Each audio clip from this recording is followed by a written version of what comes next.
Eh bien bonjour à tous et bienvenue dans cette première vidéo d'une série de 3 consacrée au MOSFET Grizzly. Et je tiens à remercier donc Olivier de la boutique Airsoft & Co qui m'a permis de filmer les plans à l'intérieur même de sa boutique. Et également, je le remercie énormément d'avoir bien voulu faire la présentation lui-même. Donc il y aura donc une série de 3 vidéos comme je l'ai dit. Une première, donc c'est celle-ci, donc ça sera le déballage et présentation du produit. Une deuxième, ça sera l'installation dans une Gearbox V2. Et la troisième, ça sera la programmation du MOSFET. Voilà, donc maintenant place à Olivier qui va nous faire la présentation de ce petit module électronique.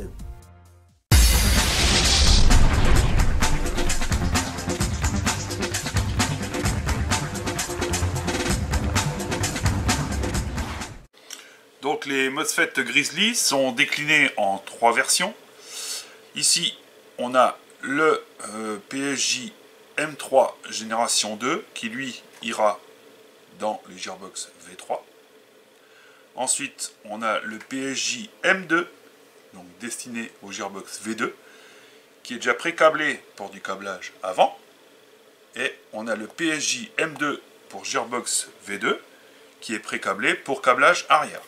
Donc dans la boîte, on va trouver en premier lieu le MOSFET avec son câblage. Pour l'instant, rien de connecté, ce qui va nous permettre de configurer. On a largement ce qu'il faut en longueur de câble. Ça va nous permettre de configurer et d'installer notre câblage comme bon nous semble, et de configurer surtout en fonction de la réplique dans laquelle il va atterrir. Ensuite, on a Selector Plate pour Gearbox V2, donc type M4. Évidemment, elle ne sera pas forcément compatible avec toutes les V2 qui seront équipées. On va partir du principe comme celles qui sont équipées d'un sélecteur ambidextre. Avec un petit aimant qui est collé ici, donc elle a été préparée pour. Ensuite, on a un tout petit aimant. J'écarte un peu la boîte. Un tout petit aimant qui ira se positionner sur le cut-off lever. Ensuite, on a 2 aimants. Un de forme ronde, un de forme rectangulaire qui ira sur le levier de détente. On a un connecteur DIN, 2 connecteurs moteurs, de la gaine thermo, une notice pour l'installation et l'utilisation en anglais, ce qui va nous être le plus utile, parce qu'en langue tchèque, ça risque d'être un peu chaud. Et ensuite, une plaquette pour la configuration du MOSFET, une version simplifiée, qu'on peut garder dans la poche, ce qui est très pratique, comme ça on l'a en permanence sur soi, si on a un trou de mémoire. Donc là, on a sorti les 2 aimants qui concernent le levier de détente, parce qu'en fait, il faudra choisir lequel on veut installer.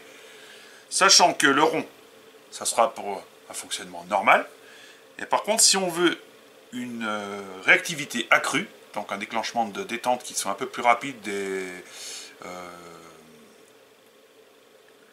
et que l'on veut configurer au plus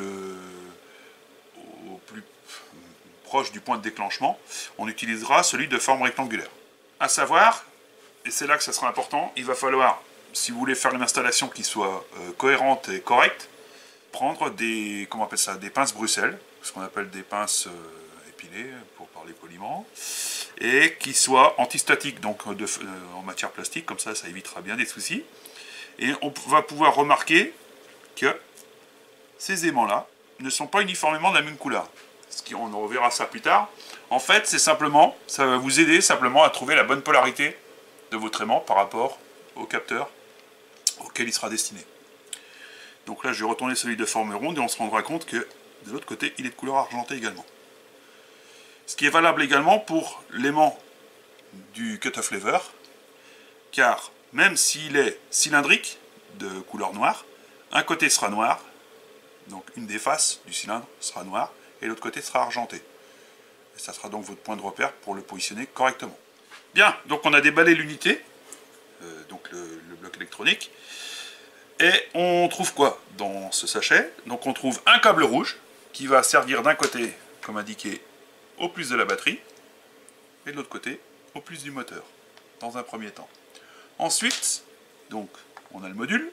Donc, ici, on retrouve le câble de couleur noire qui est toujours opéré. Donc là, on a le côté qui ira sur le moins de la batterie, donc vers le connecteur DIN.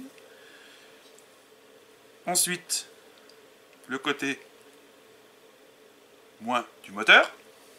Et ensuite, le petit câble bleu, de couleur bleue, qui est indiqué à connecter au plus.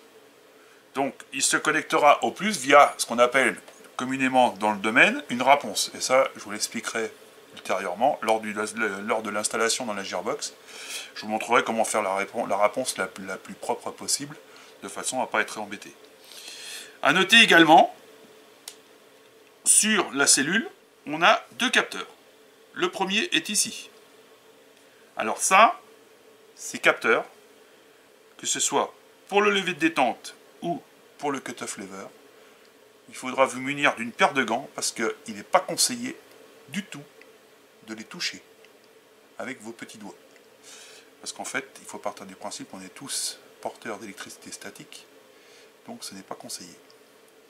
Donc on se munira lors de la manipulation et de l'installation, pour éviter bien des problèmes, on se munira de gants latex, et il n'y aura pas de souci. Donc l'avantage de cette cellule, c'est qu'il n'y a plus de partie mécanique. En fait, plus de poussoir.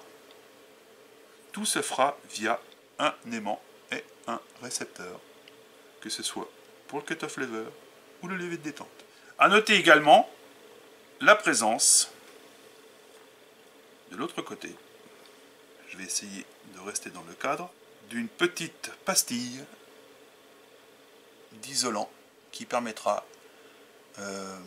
la diffusion de la chaleur liée au fonctionnement du module pendant les tirs. Juste pour la petite info, avant qu'on procède au montage du dispositif dans la coque de Gearbox, je vais juste vous montrer où se trouve le sélecteur qui concerne le selector plate. En fait, c'est ce petit module qui est ici, là. Ce petit composant là, qui lui va recevoir le signal via l'aimant du selector plate. Donc il faudra être très méticuleux quant au positionnement de l'aimant de la selector plate, et donc il y aura certains points de repère à prendre de façon à ce que le fonctionnement soit optimal. Et bien voilà, cette première vidéo est terminée, donc j'espère qu'elle vous aura plu. Nous retrouverons donc Olivier pour la suite, c'est-à-dire l'installation du module dans une Gearbox. Quant à vous, et bien comme d'habitude, n'hésitez pas à commenter, liker, à vous abonner, à aimer également ma page Facebook Balbuzzer90. Et sur ce, je vous souhaite une bonne journée, que l'airsoft soit avec vous et à la prochaine. Ciao!